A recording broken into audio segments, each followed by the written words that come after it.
This entire video is a headcanon, so please don't take it canonically. And yeah, when I made these headcanons, I sent this to a friend on Discord, so kudos to them. Since Hetalia starts off with a world meeting, I feel like if there was ever an ending, it would be ironic to put a world meeting as the introduction.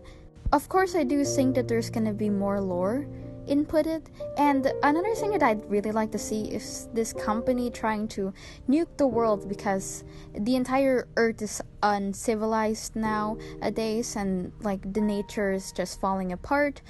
Like that's just some sort of message to people about global warming. At the world meeting, everyone's freaking out. They're not sure of what happens in the afterlife, and one of the countries that is visibly calm is probably France. Some nations are theorizing what the afterlife could look like. Some are regretting their past mistakes. But everyone's not charismatic anymore. They don't have the pride they had back then when they fought wars and won them. No, it's like all their pride has been gone. Germany, despite being a leader, despite being a nation that countries looked up to, just couldn't handle his fellow countries, especially his brother, being so distraught. So he screams at them, but not because they're annoying. The truth that your fellow fears are just scared, it's terrifying. It's terrifying what the afterlife would look like. It's terrifying if the countries you hurt still feel the pain. It's terrifying seeing the one being strong. And to them, somebody who's very fearless, somebody who's not afraid to face anything, even death itself. America. They look at him for support as if they haven't doubted his plans before. In retrospect, America was the hero they needed, but not the hero they wanted. And it's ironic that someone like Japan would probably tell them not to depend on America, because America is like them, formerly immortal countries. Some may have wanted to be immortal forever, and the countries aren't an exception. But throughout the years of pain and suffering, they know the hard truth about immortality. They've grown selfless. They've grown to care about others.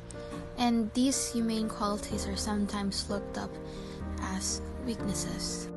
If you're the hero of the world and people depend on you and you just don't know the answer, for them, it's weakness.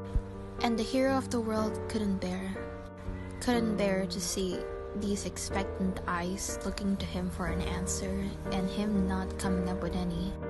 But being human is fine, and at the end of the world, everyone is equal in the eyes of death. He doesn't know what to say, and he doesn't get to say anything. Germany ends up talking about the story of this company, how in the 1900s they were created in case humanity destroys itself, how small little actions could result to the end of the world. And Prussia heard about this plan, but he didn't stop it, and he couldn't, because the only thing on his mind was Germany, his brother, and how a much less painful death is better for the sake of the entire world. And is the destruction of the world truly havoc if we were all at peace and we know when it would end so we can spend our time wisely? Maybe it's like the end of the nightmare, or we can all live in harmony. To the last meeting of the world, let's all part our ways and enjoy the time we have left. The Axis powers sit together in the place where they first meet.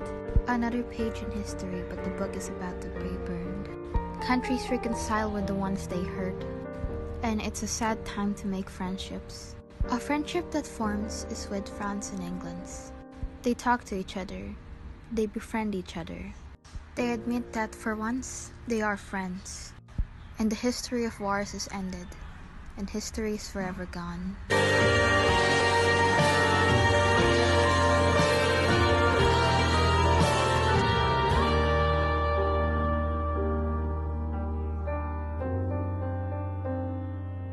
As the world came